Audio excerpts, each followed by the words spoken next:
வணக்கம். இன்னைக்கு ஒரு குட்டி கதை சொல்ல வந்திருக்கிறேங்க. நபிகள் நாயகத்துக்கிட்ட அவருடைய சிஷ்யர் ஒரு சந்தேகம் கேட்டாருங்களாம். ஐயா, போன 10 நாளைக்கு முன்னாடி என்னுடைய தெருவுல ஒரு மூதாட்டி இறந்துட்டாங்க. அவங்க எப்படியாப்பட்டவங்கன்னா, கடவுள் நம்பிக்கை ரொம்ப ஜாஸ்தி உள்ளவங்க. எப்பவுமே 5 வாட்டி அல்லாஹ்வ தொழுவாங்க, நமாஸ் பண்ணுவாங்க. அவங்களுக்கு எந்நேரமும் அல்லாஹ்வுடைய நாமம் தான். எப்பவுமே கடவுளை பத்தியே நினைச்சுக்கிட்டே இருப்பாங்க. அந்த மூதாட்டி சாவறதுக்கு ஒரு நாள் முன்னாடி ஒரு வேலை பண்ணாங்க. அவங்க வீட்டுக்கு தினமும் ஒரு திருட்டு பூனை வரும். அந்த பூனை அவங்க வீட்டு பாலை எந்நேரம் திருடி குடிச்சிரும்.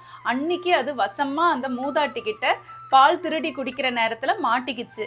உடனே இந்த மூதாட்டி என்ன பண்ணாங்கன்னா, அந்த பூனைய கையும் காலுமா புடிச்சு ஒரு கூண்டுக்குள்ள அடைச்சிட்டாங்க.